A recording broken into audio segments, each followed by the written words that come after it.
et bienvenue dans Agricois, le podcast qui répond à vos questions sur l'agriculture. Tu te poses des questions sur l'alimentation et l'agriculture? Eh ben moi aussi, je n'y connaissais rien il y a encore quelques années, et même si je suis citadine, je travaille depuis plusieurs années auprès des agriculteurs, et j'ai décidé de vous faire part de mes découvertes.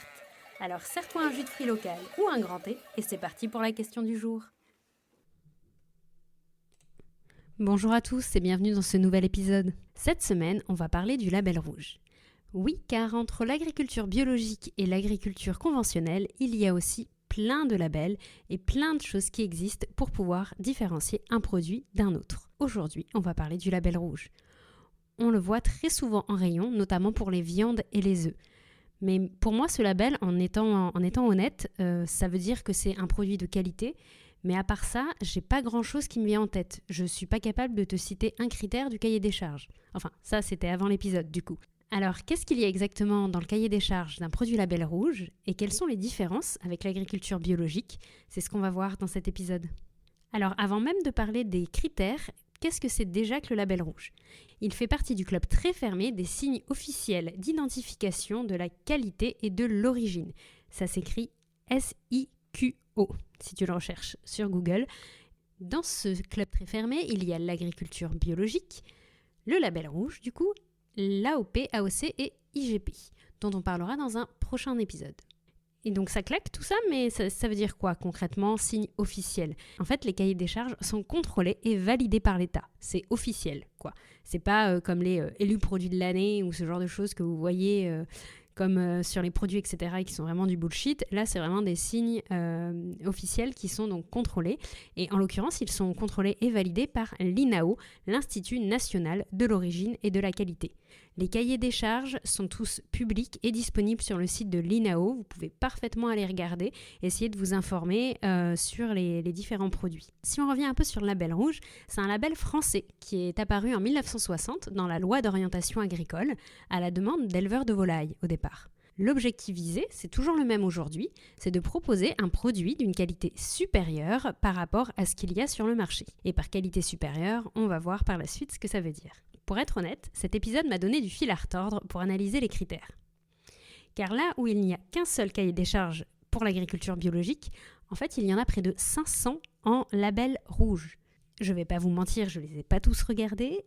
Heureusement pour moi, il y a quand même des conditions de production communes en label rouge par filière.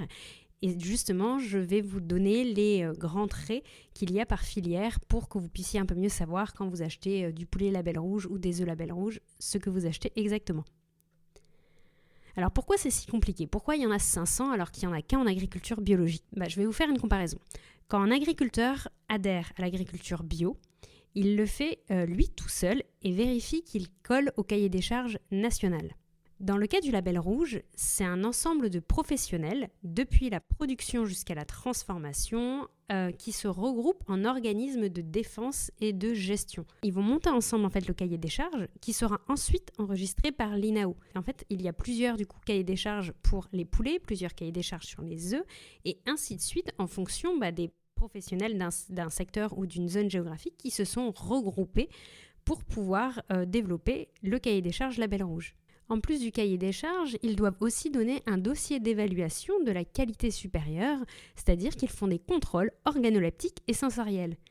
Et c'est ça la grosse différence avec les autres labels qu'on voit. Ils vérifient la qualité gustative du produit pour qu'elle soit supérieure aux autres. Par exemple, une certaine découpe de la viande, une certaine couleur, une certaine fraîcheur. Pour les œufs, ça va être la couleur de la coquille, ça va être sa taille, son poids, ce genre d'éléments qui vont être notés et étudiés et regroupés dans le cahier des charges.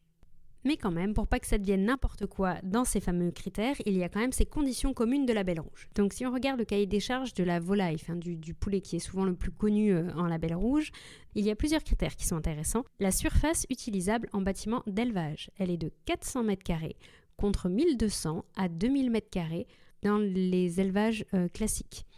Pour la densité de poulet, c'est de 11 au mètre carré contre 23 au mètre carré.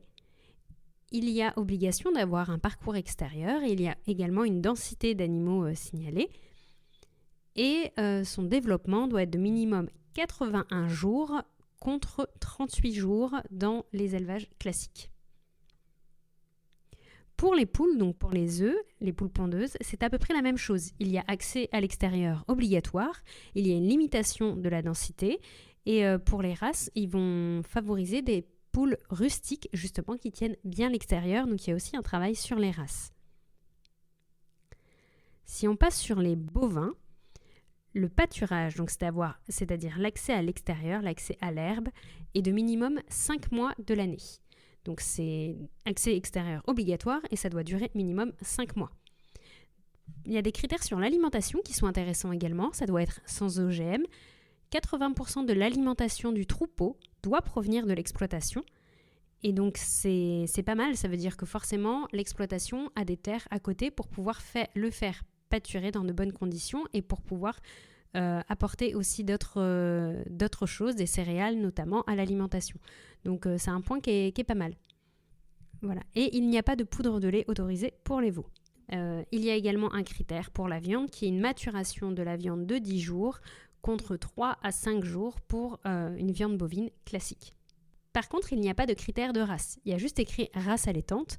Donc en fait, ce que ça veut dire, c'est que n'importe quelle race, n'importe quelle vache élevée pour sa viande peut être label rouge, peut être utilisée pour être dans une production label rouge, pour être plus exact. Et en fait, ça exclut les vaches laitières qui sont, par exemple, parfois qui ne produisent plus assez de lait et qui sont, comme on dit, réformées, donc envoyées à l'abattoir et qui sont utilisées et qui sont consommées comme viande en fait. Ça exclut cette voie-là. Le dernier cahier des charges à noter pour vous donner des exemples, ça va être le porc. Et là, je vous avoue que je suis un peu déçue. Il n'y a pas d'accès à l'extérieur inscrit dedans. Pas de limite de critères sur les OGM ou ce genre de choses pour l'alimentation. Pas de critères non plus sur la densité en bâtiment. Les seuls points de distinction qu'on peut signaler sont l'âge à l'abattage, qui est de 182 jours contre 170 jours, et la capacité d'épandage sur les surfaces de l'exploitation qui doivent être d'au moins 40% des effluents d'élevage. Pour que ce soit un peu plus clair, en fait, ça veut dire que les exploitations ne peuvent pas juste être un bâtiment avec les porcs dedans. Il faut qu'autour, il y ait des champs cultivés sur lesquels ils puissent épandre les excréments de porc, donc le lisier, ce qui s'appelle les effluents d'élevage. Et ce n'est pas le cas de toutes les porcheries, loin s'en faut. Alors si on fait un petit résumé de ce que c'est le label rouge, il y a accès à l'extérieur pratiquement tout le temps. Pour les poulets, les vaches, les œufs, c'est dedans. Il y a toujours une limitation des densités. Il y a une prise en compte des races dans le cas des poulets et des poules. Il y a la qualité sensorielle, donc c'est ce que je vous expliquais avant. Il y a vraiment des analyses sur le goût, la texture, ce genre d'éléments pour avoir un produit final qui est de bonne qualité, de qualité supérieure. Et un point dont je n'ai pas parlé, mais qui est également dans le cahier des charges, il y a la durée de transport qui est limitée. Par exemple, pour les porcs, ils doivent être transportés maximum 6 heures contre 8 dans la législation. Donc c'est aussi un point sur le bien-être animal qui peut être intéressant. Alors maintenant, qu'est-ce que ça n'est pas ou quelles sont les failles plus exactement ? Déjà, comme vous pouvez le voir, il n'y a pas d'harmonisation globale. Donc il faut y aller par produit et je peux comprendre que tu n'as pas toujours le temps de te farcir 500 cahiers des charges quand tu es dans le rayon de supermarché. Et donc du coup, c'est aussi pour ça que je vous donnais les critères communs, mais je trouve ça assez fou qu'il y ait de tels écarts entre le porc et le cahier des charges commun du porc et les autres cahiers des charges, par exemple. Après, par curiosité, je suis allée voir des produits label rouge de porc et chacun va rajouter des critères. Donc, je ne vais pas vous citer de nom, mais il y en a qui vont mettre justement litière en paille pour qu'il y ait quand même pas seulement du béton. Il y en a qui vont privilégier un accès à l'extérieur dans leur cahier des charges. Et ainsi de suite. Des critères sur l'alimentation également, mais il faut vraiment y aller produit par produit et c'est quand même assez contraignant. Donc je trouve ça un peu le point négatif du label rouge, c'est un peu ce manque d'homogénéisation. Pour noter la différence avec le bio, on peut se dire il y a accès à l'extérieur, il y a une limite de densité, c'est un peu pareil. Ce sont des points communs avec le bio, en effet, qui a accès à l'extérieur et limite de densité. Alors, c'est un peu différent parce qu'en bio, la densité doit être encore plus faible que ce qu'il y a en label rouge. Et ensuite, il y a tous les critères qui sont dans l'agriculture biologique, à savoir que l'alimentation donnée aux animaux doit être d'origine biologique, issue de l'agriculture biologique. Et donc, du coup, ça a vraiment des critères, des contraintes de labellisation déjà en agriculture biologique. Donc voilà, par contre le label rouge, lui, a des critères sur la qualité sensorielle et la durée de transport, ce qu'il n'y a pas dans l'agriculture biologique. Et pour vous donner un petit mémo, si ça peut vous aider, Pour voir un peu mieux les différences, le bio en fait va s'attacher avant tout à l'environnement. Donc ça va être par exemple l'interdiction des produits chimiques de synthèse, une agriculture, l'alimentation et les produits utilisés qui doivent être labellisés en agriculture biologique. Donc ça va être vraiment de contrôler tout ce qui arrive sur l'exploitation, que ce soit labellisé bio. Le label rouge va privilégier le goût du produit, donc dans le sens sa qualité sensorielle et également le bien-être animal dedans, parce que la densité et l'accès à l'extérieur comptent pour la qualité du produit, cela va de soi. L'AOP, dont on parlera une prochaine fois, s'attache, elle, au territoire, à vraiment valoriser le territoire et l'origine du produit qu'il n'y a ni dans le label rouge, ni dans le bio.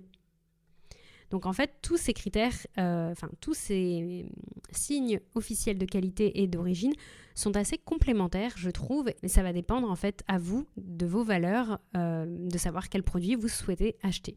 Par exemple, vous allez avoir beaucoup de viande, label rouge, vous allez avoir beaucoup de fromage, AOP, pour avoir une attache de territoire plus forte, et le bio va se retrouver un peu dans tous les produits parce que ça va être une forme d'agriculture particulière. Donc ça va dépendre vraiment de votre choix personnel encore une fois. J'espère que cet épisode a pu vous aider et on se retrouve la semaine prochaine avec un nouveau sujet. Bonne journée!